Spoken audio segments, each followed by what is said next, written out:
It sometimes happens that members of the same family evolve at very different rates, so that a sense of separation can come if one member of the family evolves spiritually much more rapidly than another, and that is something that you cannot do anything about. You need to accept that your sisters, their viewpoints and their judgments of you arise because of the way in which they have been conditioned by their culture. So this is part of the mental conditioning. There's nothing really personal about it. They have been conditioned in a certain way. To some extent, you have gone beyond your conditioning, because anybody who begins to awaken spiritually goes beyond, also simultaneously begins to go beyond their cultural conditioning. And that applies whether you're from Somalia, whether you're from Australia, or whether you're from the United States or anywhere. If you are not awakening spiritually, your behavior, your viewpoints, your opinions, the way in which you judge other people, the way in which you judge other cultures, all that is conditioned by the content of your mind, the culture and family and so on that you grew up in. So you are basically a conditioned entity. And your opinions and viewpoints are not really yours, they are the product of your conditioning. And so that's the case with your sisters. So sometimes the same thing applies to close friends. I've had many similar questions of people who had a close friendship with someone, and sometimes it's the case with husband and wife.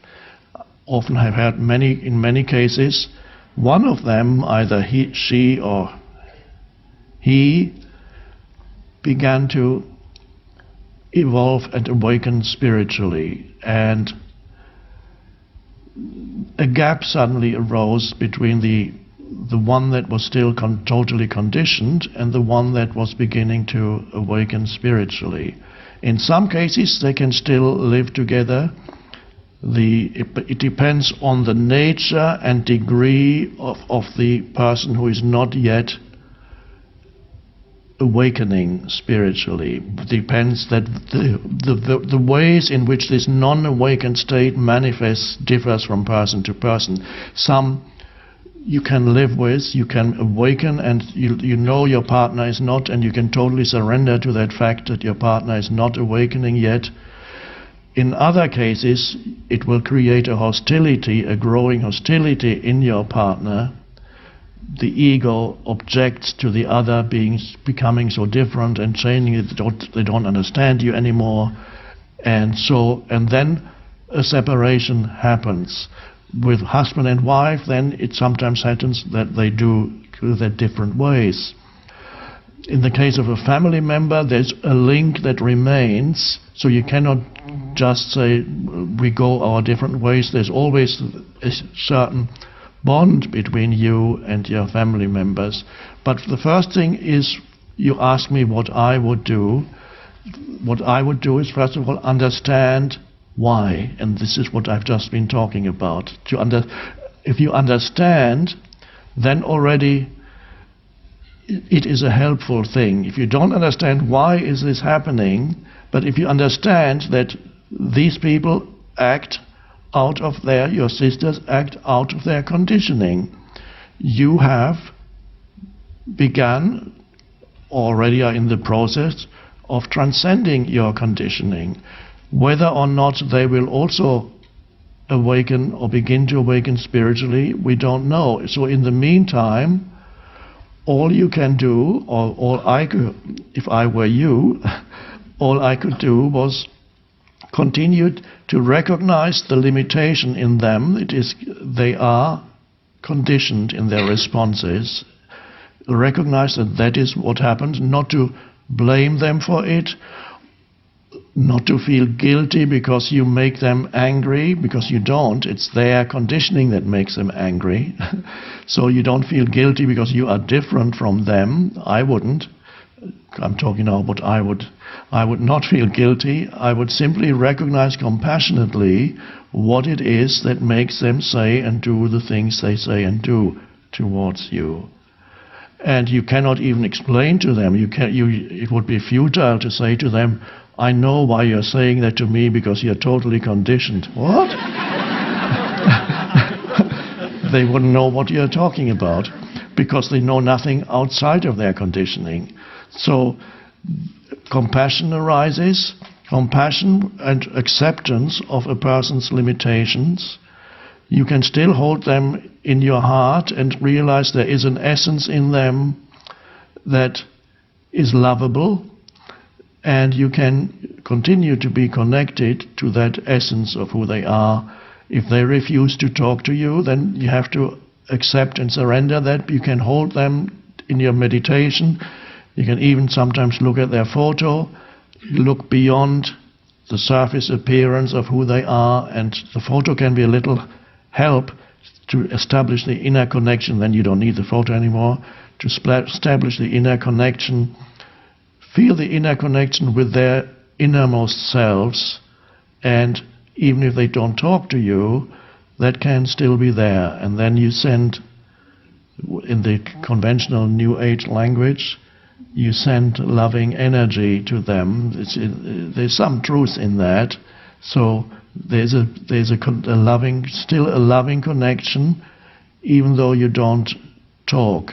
So recognition, to summarize, recognition of why this is happening, accepting your family members' limitations, and not judging them. They judge you, of course, because their judgments of you are part of their conditioning.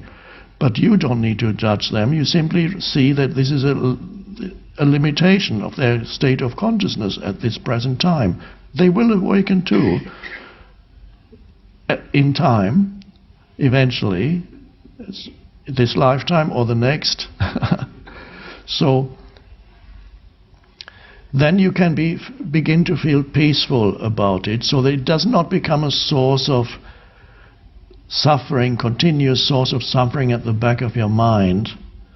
So if you can be in a loving relationship, even though you might not meet them much anymore or at all, you can stay in a state of love towards them, compassionately accept their limitations, and then see what happens. Sometimes in that way a healing does happen. It may be that at some point there's a crack in their conditioning and they're suddenly able to accept you, who you are for who you are now. But your happiness or fulfillment does not depend on any other human's acceptance of who you are. That would be a deluded thought. If you think you can only be happy if these people accept and understand you. Some people have that with their parents. So they say, my dad, my father, they don't understand me at all. It's terrible, terrible. I'm trying to explain what I'm at. Of course, they cannot understand you. It's beyond their comprehension if you have awakened spiritually and they haven't. So compassionately accept that they cannot understand you. Instead of trying to explain yourself to them, just be there in a loving way with them when you meet for Christmas or Thanksgiving and you hear all the judgments coming at you from them. You should have, why don't you? Look where it's taken you. Look at your sister, she married a millionaire, and you and you are into that weird kind of meditation stuff that's not getting you anywhere. Whatever judgments come, say, okay, I know that this is what you think and feel, and I think and feel differently, that's all. So you don't need to justify or accepting people's limitations and suddenly realizing whether or not your father, your mother, your sister, your brother, or anybody else close to you accepts you for who you are, is really not, you become free of the need to be accepted, but you can nevertheless have a deeper connection, keep that deeper connection and connectedness with them.